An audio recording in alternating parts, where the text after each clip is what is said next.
Hello, you guys, and welcome to the Woman's Cape. This is just great. I got to say it all nice and slow, no racing. And just in case, I know I've talked about it all week, but I have an ice cream machine, and this is my ice cream. And you can tell, first and foremost, that you see that there's an empty space over there. There's no Jade, because she would never allow me to eat ice cream on an interview. It's not professional. It's so not, but it's so good. One more bite. It's really good. And I have to eat it before it melts. Anyway, oh, I'm Winona. I've talked about Jade, which is sad because I always forget to introduce myself because I end up talking about her and completely forget. So just in case you didn't get it, and just in case you don't know, I am the narcissist of our group. So I'm gonna say it again. I'm Winona. That feels good. That feels right. That feels right. Anyway, moving on. We wrote books, and when I mean we, I meant Winona, Jade, and the rest of the And I Thought ladies. No, I do not think I'm a duality or a trinity. So anyway, the books are And I Thought Divorce Was Bad with Other Life Lessons, and I Thought Being Grown Up Was Easy, which got a complete cover redo. And I had promised myself that I was going to bring that out here and put it in the studio. It is still all the way across the house. And just in case you didn't know, but I think you know, I'm not in the studio. I'm in the office studio at the house. And you can get And I Thought Divorce Was Bad and I Thought Being Grown Up Was Easy on audible.com, amazon.com, barnesandnoble.com. You can see the rest of the And I Thought series. It's 13 books long, so I'm not going through all of them. No, that's just ridiculously long. We also have the Misfit Guide series, which is right here. And that's 2 books long, and you can get that on amazon.com and barnesandnoble.com. Then one of our 3 only poetry books is Only I Were Me, available only on barnesandnoble.com. And I'm moving this, and I'm probably going to swerve the camera because we're the founders of the 25 hottest authors, artists, and advocates magazine.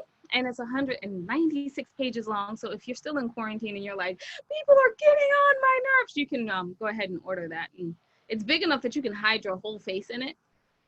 Put your tablet in it. Don't even read it. Just watch the TV while you say, no, I'm reading, so be quiet. Anyway, it's like $7.50 for digital. So, save a tree. Don't save a tree. And it's like $50. I bet you want to save a tree. But you're not here to hear any of this, especially not my lonesome banter. And I want to get back to my ice cream cone. So I'm going to say, wonderful guests, would you like to introduce yourself? Sure. I'm Jennifer Steil, and I'm the author of the new book, Exile Music, and a couple other books. So is this where I say 3 things about myself? So I would really like some of Winona's ice cream right now because it looks fabulous and I wish we were in the same room. I'd also like to say that a lot of really incredible authors have books coming out this spring. And I've really been enjoying reading other authors' work, and I love supporting other authors and bonding with them. So if you still have a job and any money to spare, or go to your library if it's open, it's like, find yourself some new books to read. There's so many exciting things out there. And I guess the last thing I'll say is that during World War II, there were about 20,000 Jewish refugees living in La Paz, Bolivia. Where I lived for 4 years. And that's where I got the idea for the new book. Oh, that is amazing. You've lived in Bolivia, another country, and now you're in like England. Oh my goodness. Your life is so wonderful. How has traveling all around impacted your writing? It's been amazing for my writing. I feel like it's always educational to move around and learn languages and learn other cultures. And I feel that the other thing is really done, in addition to giving me stories like the one that inspired this book, is that you stumble upon stories that you feel like the world needs to know. But also, in a way, it's also helped me realize the ways in which my middle-class upbringing in the US shaped me and helped kind of understand that the assumptions that I've made about the way the world works are not necessarily correct. And that, I moved to Yemen from New York City, where basically everything I believed was challenged, and rightly so. And it was a fascinating experience. I loved living in Yemen. I loved working in Yemen. I was the editor-in-chief of a newspaper there. And that experience changed my life, and really just changed my kind of perspective on the world and humankind. I mean, every time we move to a different country and I get to, I learn a whole different set of cultural habits and cultural assumptions, and meet new people, speak new languages, and languages are new ways to think as well. So, and all of that, brings me back to writing, because writing is how I process the world. It's how I process the changes we go through. It's pretty much the only continuity in my life, because we're switching countries every 3 or 4 years. But I always have writing, and it's hard to know where home is really anymore. So I think for me, the only definition of home is my husband and daughter. You sound like a lot of our friends who like leave here and they go live in another country for a while. Okay, a while meaning like almost a decade. They come back. They're like, it's so weird. And you're like, what do you mean weird? And then they start to, and you're like, oh, huh, that's interesting. And yeah, what you said about language, it is a completely new way to think, new way to process information. And you only ever really get the like, I cannot think of the word. Why is Jade not here to help me? But the jokes that really go with, like, you know how we would say you missed the train? Right. Oh, no, I'm sorry. That's in sign language. That's train gone. Yeah, but, or you swallowed. Anyway, so there's a lot of idioms. There it goes. You really only get the idioms once you get into the culture, because they don't make any sense until like, you'll be like, what? Right. But that makes but once you're around them all the time, around people who speak the language and understand the culture and the habits, you're like, right. Obviously, it fits. Feels like it should have always been there. But, enough about me, because I will jammer on. Let's get to exile music. So This book is about a young girl who has music in her life and goes from Vienna to... Yeah. You can finish it because you wrote it. Okay, so sure. So Orly she grows up in Vienna. Her dad plays viola with the Vienna Philharmonic Orchestra, and her mother's an opera singer. So she grows up surrounded by music. She also has a brother she adores. And then, so she's around 10 when Germany annexes Austria. And then the family, it becomes clear pretty quickly that they're gonna have to leave the country to avoid getting murdered by the Nazis. So they start looking around for countries to move to, and very few countries were offering visas to Jewish refugees at the time. In fact, most of the world's countries turned their backs on these refugees. So Bolivia was the only country that gave them a visa. So they didn't choose Bolivia, it was their only choice if they wanted to save themselves. So they took a train to Italy and a ship to Chile, and then came by train up into the Andes Mountains into La Paz, Bolivia. And that was a pretty intense culture shock for them to come from Vienna, which is very urban, very, lots of arts going on, like the orchestra and everything, to La Paz, which was much smaller, much more rural, no orchestras, no opera. They didn't understand the language or the cultures, lots of different cultures, because there's lots of different indigenous people. So it's kind of about how this family reinvents their lives and copes with grief and trauma, and ultimately Orly ultimately has to decide, does she belong in Bolivia, or does she belong back in Austria, or does she belong somewhere else? Where does she belong? And so, and music is a real through line to the book, because it's how Orly chooses to learn a Bolivian instrument, because it's her way of connecting to her new environment. Her father starts off teaching Bolivian students, but he starts to learn Bolivian music, South American music, starts to get interested in new sounds, and realizes that actually for the first time in his life, he's freed from playing a specific repertoire all the time. It can be experimental, whereas the mother, she's incapable of overcoming her grief, and she can't sing anymore. She can't, for her, singing has to come from a place of joy. And she shuts down and turns her talents to something else, which I don't want to give away. But she ends up putting her family in serious danger once again, not on purpose. But so there's all sorts of different through lines throughout the book. You know, music is a significant one. The whole book is shaped like a symphony. So it's in 6 movements. Yeah, like Mahler's Third. So are you really deep into the musical world, or did you have to do a lot of research in order to make that one of the through lines? I did a lot of research, and I had a lot of musicians and singers and composers read the manuscript to make sure that I wasn't making mistakes, because of course I did make mistakes. I made a lot of mistakes. So I had a friend of mine who is a really well established composer. She's a Mexican composer who currently lives in Germany.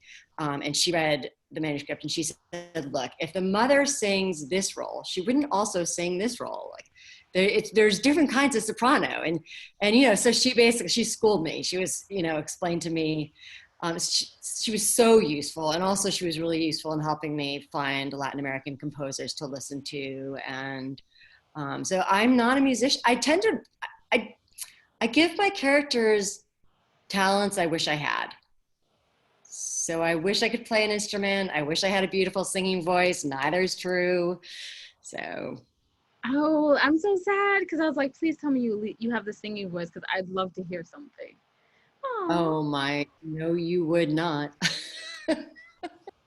Anyone can carry it. I mean, I sing to my daughter at night, and that's about the extent of it. She's probably the only one who would put up with it. Oh, I don't know. I think if you were on book tour, you might have hummed a little tune or something by now.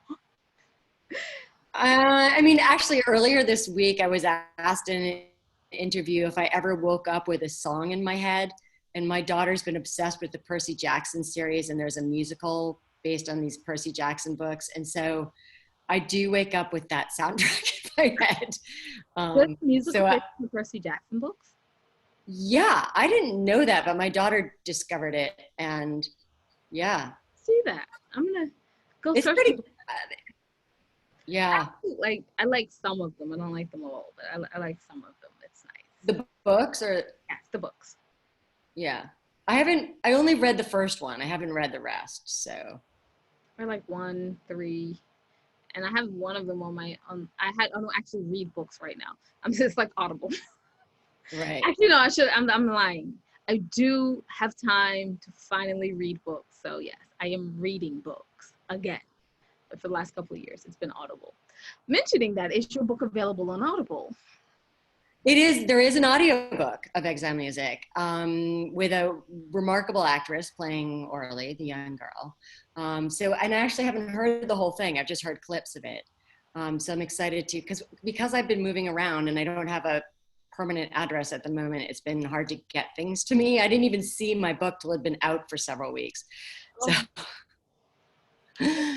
But I have copies now.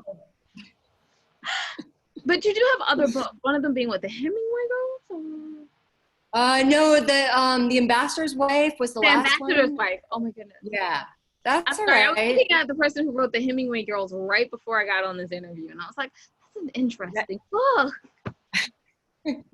There are so many books in the world that really we should all be confused about it all the time. But yeah, so The Ambassador's Wife, and before that, my first book was actually a memoir about running the newspaper in Yemen and what that experience was like.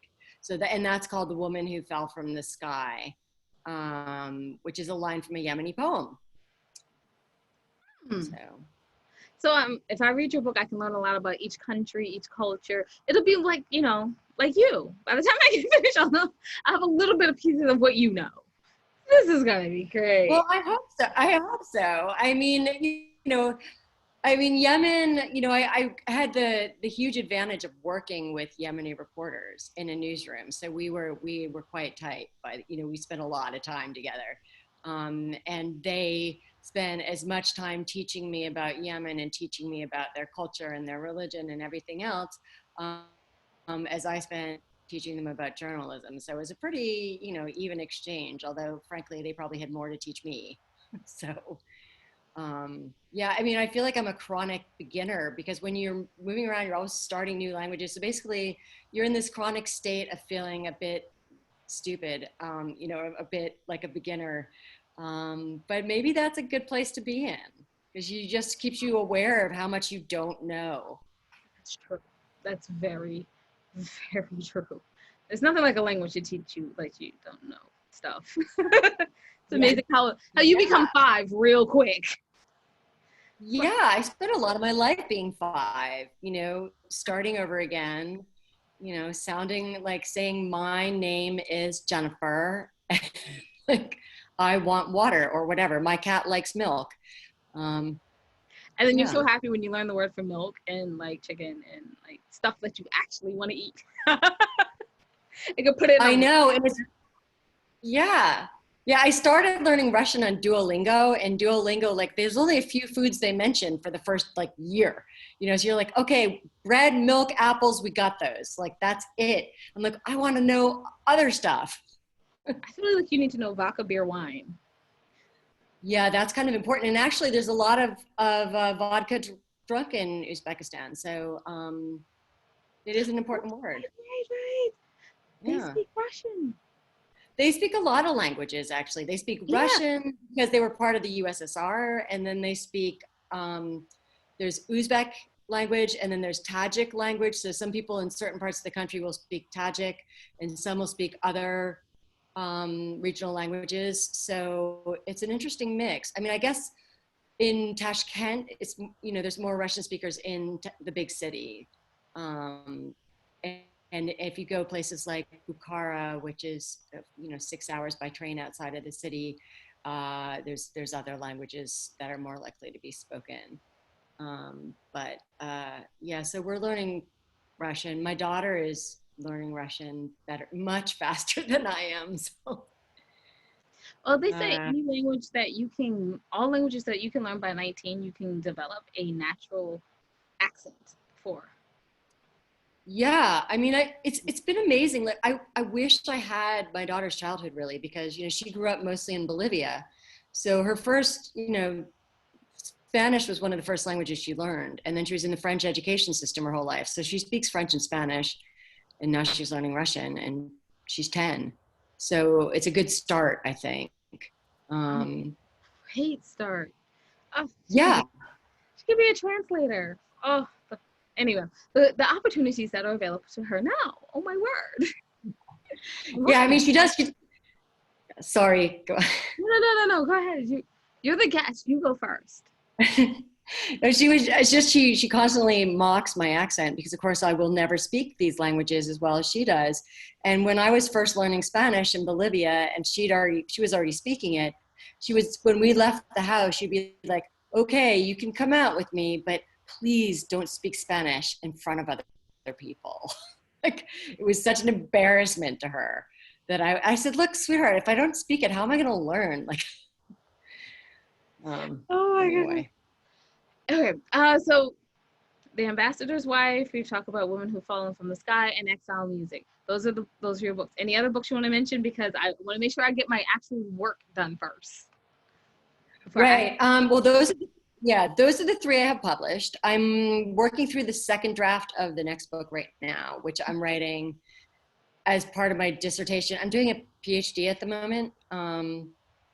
A little late in life, but better late than never. I mean, I love the whole process. It's so much fun. And it feels like such a privilege to have this time with a super smart supervisor to talk about my writing. So I'm writing a new book, but it doesn't really have a title yet.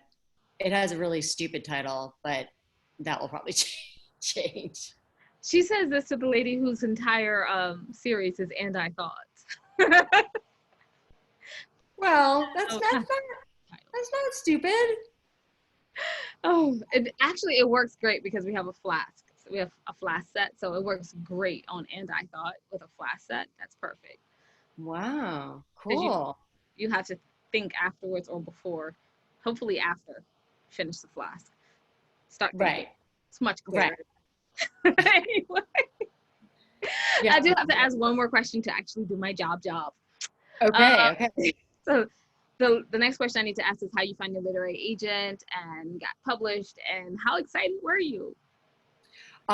Pretty excited, but so I was lucky. I mean, luck does play a role. And so I was living in Yemen, and I knew I wanted to write about my experience with my Yemeni reporters because I was really tired of seeing Yemenis portrayed as terrorists in the news, because none of the Yemenis I knew were terrorists, and they were amazing human beings, and I wanted the world to get to know them, and talk about the work the paper was doing and my reporters and what they were like. So I knew I wanted to write this book. So I spent 6 months putting together a book proposal. Now, I had no idea how to put together a book proposal. So I got a book called How to Write a Book Proposal.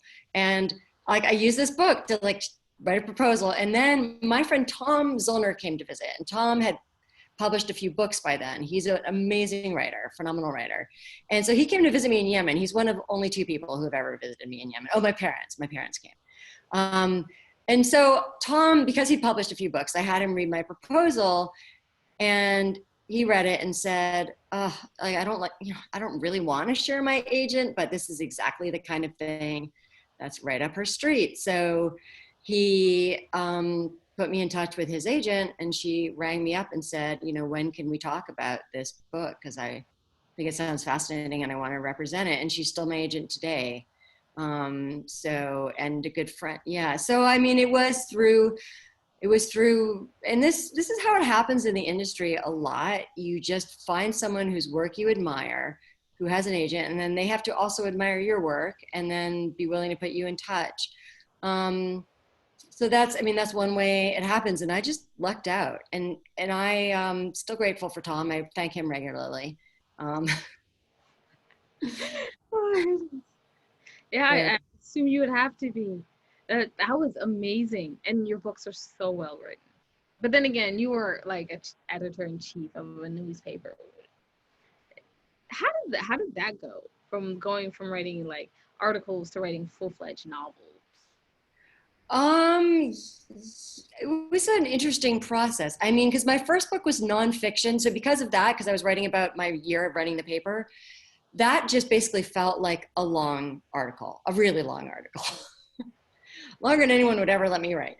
But so it was nonfiction. I was used to writing nonfiction. I'd written a novel before that, but it was kind of one of those novels that should never see the light of day. It was like the practice novel. And then I wrote the nonfiction book, and then I met my husband and moved in with him. And because he was then the British ambassador to Yemen. And because of this, he had 10 bodyguards at the time, and I moved in with him, and I was suddenly living in this deeply weird universe with Scotland Yard hostage negotiators in our guest bedrooms and ministers at the dinner table and all kinds of people coming for drinks. And so, but I couldn't write about any of it without wrecking my marriage and my husband's career. So I had to write a novel, because I wanted to write about that weird world, but I didn't want to write anything about our life in it. So that's kind of how I started working on the novel, and gave birth to my daughter around the same time. But also, actually, the novel started with something that did happen to me, although the novel is fictional, The Ambassador's Wife. But when I was 6.5 months pregnant with my daughter, I was kidnapped by 8 men with AK-47s in the mountains of Bolivia with 4 other women. And kind of that experience is where the opening scene of The Ambassador's Wife comes from. And the rest of the book is me imagining what would have happened had they not let me go. What would have happened had I not been rescued? So, yeah. You write some heavy novels. I want to write something funny someday. Sorry. Maybe the next one. Yes. Now maybe you should try poetry, just comedic poetry. Keep it Yeah. You don't have to be funny for like short periods of time. I've read some haiku, but I don't know how good they are. So Why not? Give it a shot. Yeah. I'm not sure anyone will publish me. Oh, honestly, they don't really, not many traditional people publish poets. So, I mean, Yeah. oh, by the way, I'm a poet. Um, Oh, wow. So see, I hugely admire poets because I mean, they just, yeah, I don't even have the foggiest idea how to edit a poem. How I would go about doing that. And I mean, and just how much you have to put in every word, every line. You can get away with a lot in a novel. You can get away with some bad sentences once in a while, but you can't do that in a poem, you know? oh no, I've had an editor, like a outside of me editor, since I was like 10. Oh, great. Like, yeah, I didn't know how to. I was first published when I was 10 as a poet. That's So, amazing. Wow. so like right after that, I got the outside editor, like ASAP. My parents were like, "So you need an editor now, because you can't write." Wow, that's amazing. And it's great that your parents were so supportive. That's amazing. Yeah, that was weird. I heard people like, "No, my parents would have said." I'm like, "No." I mean, when I came home when I was like 6, and I was like, "So, mom, dad, I'm gonna be a neurosurgeon." And then when I changed at like 7, mom, dad, I'm going to be a writer. They were like, you should stick with the neurosurgeon. I was like, nah, I'm going to be a writer. They're like, well, if my little girl knew she wanted to be a neurosurgeon, she knows what she's doing. I didn't. Nah, famous idea. So are you having second thoughts? Do you want to go back to school for neurosurgery? No, I went back to school and I got 3 degrees and I'm happy. Although I recently have thought about finishing my creative writing degree, but we'll see. I probably won't. Anyway, so I think I'm pretty happy. And no, right now during COVID, I don't want to be in the healthcare field at all. Because That's a pretty good point. I can understand that. yeah, Jade turned to me and she's like, so all that time you were regretting being a neurosurgeon, and I was like, yeah, no, I'm good now. I'm good. I'm a writer. Yeah. But anyway, yeah.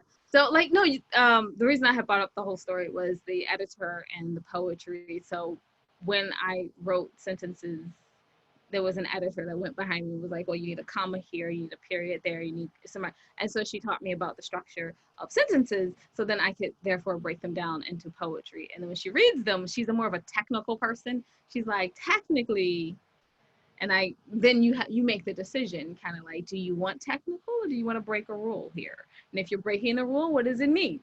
Right. So it's Yeah. really easy. If you can write a novel, you can do poetry. Pish posh. Because you write great you write great novels. They're almost like poetry. Oh, thank you. That's really kind. So anyway, let's wrap this up. Because I was in here and talk all day about writing. Yeah, me too. Yeah, I can tell. Well, yeah. Where can people find your book? Where can people purchase it or find out more about you? People can purchase the book at bookshop.org or any independent bookstore near them. Basically anywhere books are sold, but I encourage you to support small independent bookstores because they need your support right now. Right. Also, my website is jennifersteil.net. So Jennifer, JENNIFER STEIL. My surname is STEIL. So jennifersteil.net. So you can look there, and there's links on my site as well to places you can buy the book.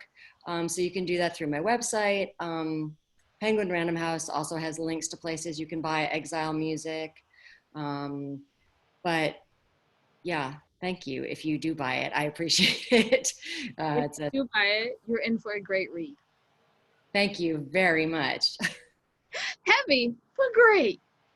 Now, if you want something not so heavy, oh no, I was about to do a pitch for us, and I went the wrong way because no, we write heavy books of poetry, so skip it. Anyway, I'm gonna wrap us up because Jade isn't here. I was about to be like, Jade, would you wrap us up? But then there's no one there, so it doesn't really work out that great. Oh well, I guess I'm wrapping us up. Me up, the show up, something. I'm like sorry I missed her. Going up. Anyway, I'm Ramona. I'm part of the And I Thought ladies, and you can find everything that you ladies are up to at www.andwethought.com. I know a lot of people are like, what can you guys be up to? It's COVID-19. Oh, we are up to a lot. Yeah. So you can find everything that we're up to at www.andwethought.com. When you go there, go to the second tab. I believe it's the second tab on our website. Go down to the middle of the page, and there you will find the charities that we proudly support. Please feel free to either give money, and we know that money is a little short on order. It's a short order item right now. There's not much of it going around. So if you don't have the money, you might be able to like give some clothes or anything that you had that you did that spring cleaning, because we know you did the spring cleaning. Put it in a box, send it that way. If you cannot do that either, because you did the spring cleaning and you need it all, that's fine. We understand that. So just go to their website, send them a little note, let them know that, hey, I see what you're doing in the world and I really appreciate the good work that you do. So we thank you in advance for doing that. Remember, it's a win-win situation. You know, charity is good for the heart and is good for them. Remember that wisdom is all around you if you're open to finding it and accepting it. So peace and love, you guys, from Winona and the Missing Jade.